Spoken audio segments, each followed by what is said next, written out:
Hey guys, today we're going to have our first live commentary recording for Modern. We've been playing a lot of Modern and Legacy, so trying to get you guys some live gameplay, help you learn the matchups, and just overall get into more 1v1 formats. We've been enjoying those. This game is going to be Modern Prowess versus Mono Green Tron. These are two pretty old school decks. They've been in the format for a while, and they're both, I'd say, doing pretty well. The modern meta, even though some people might say is very one-dimensional, it's actually very wide open, and I've been enjoying it pretty heavily, honestly. I think a lot of the hate is just online with people being mad with scam and stuff, but I think the decks are in a great spot, and I think Lord of the Rings was a really good set. So yeah. We'll get into the video. I'm on the left playing Mono Green Tron, and Alex is on the right playing Is It Prowess.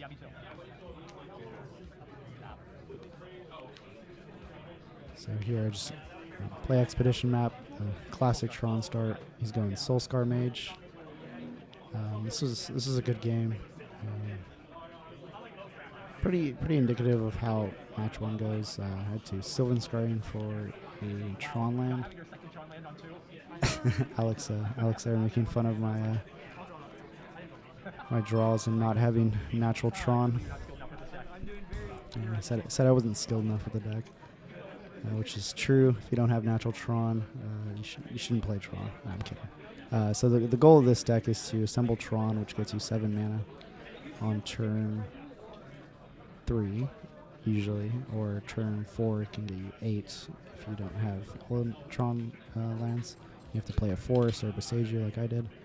The goal of Visit Prowess is like a very aggressive creature deck that plays burn spells as well.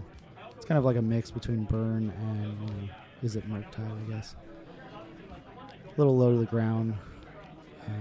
Just trying to get there with the Prowess creatures. Soulscar Mage, putting -1/-1 counters. Doesn't really apply in this matchup. He's just using it to hit me and kill me as fast as possible. Looks like he kept it on top for Preordain and drew. Yeah. He's going off pretty aggressive here. Darting. He knows that I'm not going to interact. Tron's not a super interactive deck. So he knows he just needs to get me killed quick before the late game comes. It's a late game heavy finisher deck. It goes over the top of everything in the format pretty much, but if you can stop it from getting there and kill it before it goes off, you have a good shot at winning. Here I'm setting up to crack the Expedition map with the 2 Tron lands.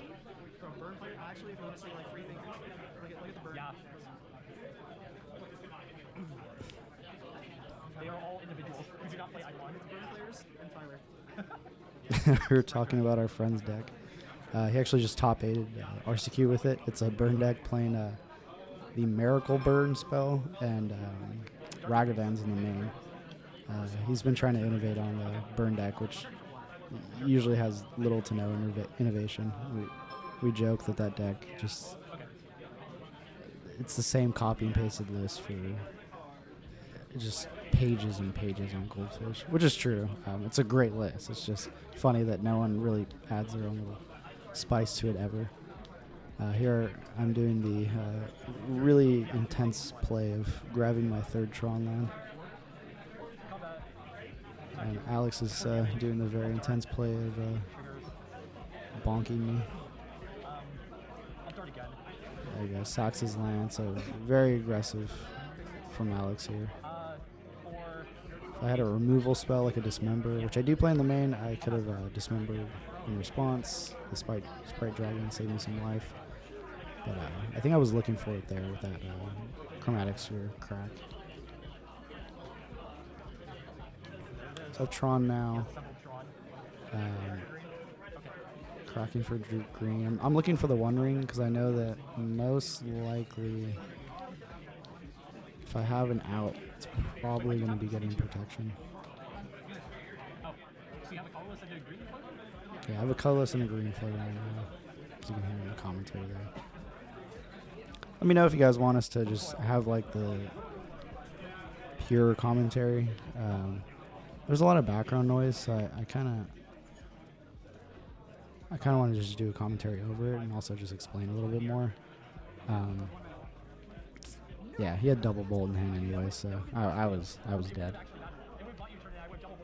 Yeah, there you go. He's saying it there. So good game. Like I said, I had to get Tron early and drop that Worm Coil a turn earlier just to survive. And even then, he might have been able to kill me. So good start from Alex. He knows what he's playing against. He knows he's got to go fast. Here I just do Tron land. This is game 2. So Tron land, Chromatic Sphere. I believe this game I go for a little different game plan. So with this Tron build, you can kind of play a little bit of a different game plan versus the old school Tron. Old school Tron was like mull for Tron, go get Tron as fast as possible. If you don't get Tron, you lose. And it just played like 7 drops plus essentially. But this version is called the Handshake build. There's our friend Everett coming in. But this is the Handshake build of Tron, which popularized by Team Handshake in Europe, I think, one of the RCQs. And so this build has like Dismembers in the main, 4 1 rings, 4 Karns, 1 Karn liberated. It's very low to the ground. If you look at any Tron list on Goldfish right now, it's pretty much this list. It's very fun. I really like this list. I definitely like it over the traditional one. So here's me. I boarded in Chalice, which really screws over Alex's deck. It is Chalice on 1, just completely dumpsters Prowess, because all of their spells except like Sprite Dragon and Expressive Iterations are 1 drops pretty much. Alex is a smart player though. He did board in ways to get rid of that, which is nice. So there he surveils. He's trying to get Delirium on his Dragon Rage Channeler. And should have realized when he took some time to think about this. He puts an Alpine Moon in the grave that he probably has a way to deal with my Chalice. I thought he didn't really have a way to deal with the Chalice, and also this is funny here. I boarded in another card. This is a card that I love personally, just from playing Legacy, Mono Red Prison. It's I think I played this turn. Yeah, Trinisphere. Alex got a little annoyed there that I have both Trinisphere and Chalice out now. So he's got to play through a lot of things now.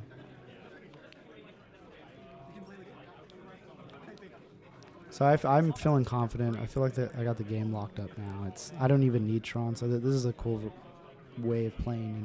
Tron in this iteration is that you don't have to obviously get Tron. You have so many 4 drops. You just need to get to 4 mana. Yeah, there's Alex is kind of making fun of my Tron lands that I don't have. Just 2 towers, 2 4s.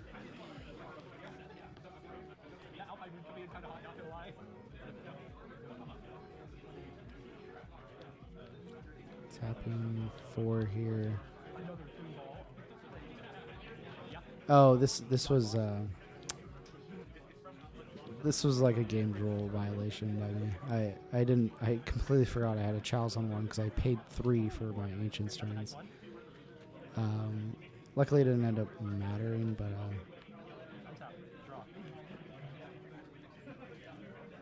we maybe could have rewinded, but then I realized later, and so we just said it would just be like a game rule violation. We're just playing for fun. I don't know how that would have been handled in a tournament. It would probably be a game rule violation. I don't think we maybe could have rewinded it though. It wasn't too far along. If it was in a tournament, I probably would have noticed it a little earlier, to be honest, because these games were just having fun, just messing around. Still good games though. Still good games. This is one of my One of my favorite matchups. Oh yeah, here we're talking about Dismember through Trinisphere. I was wondering if I can pay Phyrexian mana. And so we kind of had a little discussion here on if Phyrexian mana gets through. You know, let us know down in the comments. We're looking it up, and we weren't really 100% sure if it gets through. I thought Crick can play through like a Trinisphere with certain costs if they're paying Phyrexian mana. So here I was like, you know what? I already went through my chalice. I'm not gonna, what is it? Break another Magic rule. We'll just play it safe and pay 3 and Dismember. Oh, here's Everett asking me why I paid life, but hey, I didn't pay black mana, but I had to pay 3 mana. 3 mana and then the 2 black Phyrexian for this member, because I didn't have the black mana to pay for it. I will say with this build, it is on Dismembers. It is kind of rough sometimes on the life total. And get kind of low with the Dismember and the Ring. I've thought about running Thragtusk. I really like that card, but it is hard to get out as well sometimes. But the ETB gain 5 life is very good, and then when it leaves, you get, what is it? A 3/3, so it's just like a very good card, even if it gets Solitude or anything. Wormcoil gets Solitude, and then it just kind of gets exiled, nothing happens. But it does something on ETB and does something when it leaves, not when it dies, which is very important. So here, Alex playing very well to his outs. I should have grabbed Wormcoil. Yeah, and then he bolts my Karn here. So Alex played really well this game. Bolting my Karn and then getting here I finally assembled Tron 15 turns later, getting rid of the Chalice and bolting my Karn, which is a huge swing for him. So he's still under this Trinisphere, but he's got 3 lands, so he just is essentially tapping out. I'm only at 7 life, so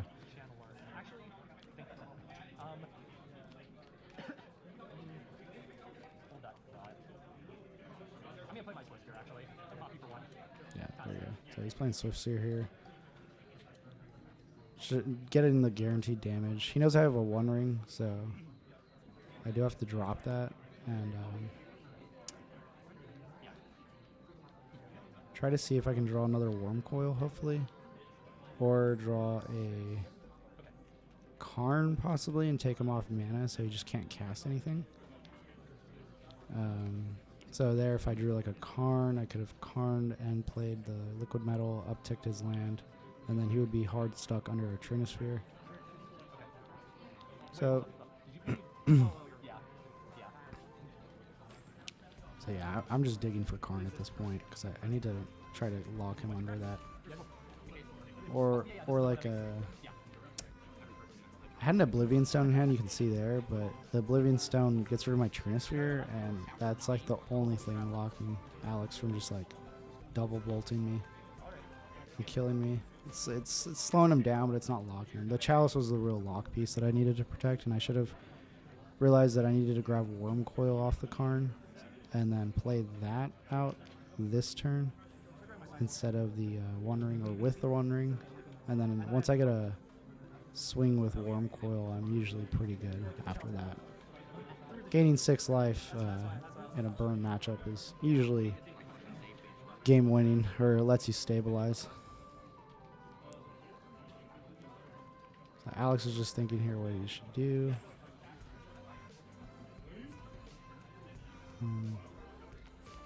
Let's see here. Yeah, place Channeler.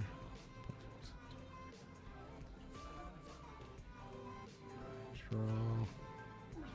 Yeah, now I'm at 5. So, yeah, I'm pretty much looking for Karn, looking for Wormcoil, but Wormcoil doesn't really stabilize anymore. Karn would still stabilize because I could, if Alex doesn't have a land, it still stabilizes.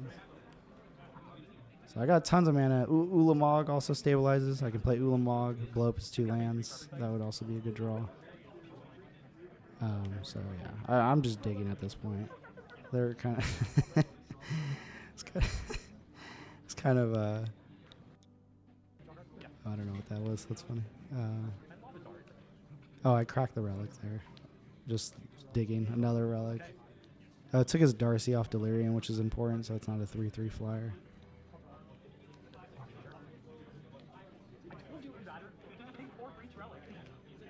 Yeah, there's Alex saying like, or Everett was saying, oh, the Trinister's like locking me out of the game, but it didn't do anything. No, once I assembled Tron, the Trinister was like, just whatever. It's just a joke. I'm trying to figure out what to play here. If I need to hold up O-Stone, but yeah. I know if he has a single bolt in hand, I just lose, because one ring's on 2. So...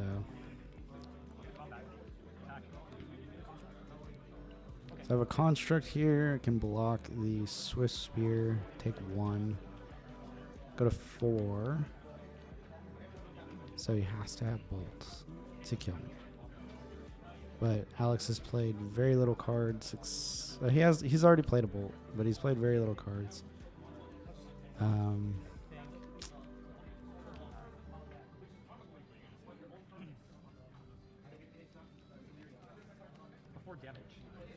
Oh, there you go, yeah. Before damage. What was he thinking of? So I make a construct to block. This is rough. As you can see, this matchup is hard. They just put so much pressure early on you, and it's just really hard to take it back without stabilizing. The real win cons that you need early for Tron are putting a Chalice on 1, Worm Coil Engine, and that's pretty much it. You need some life gain, Worm Coil Engine. The Trinister is really good here. Yeah, here we go. It's just got the Lightning Bolt. I don't even know what I can draw here. I just activate because I'm dead anyways.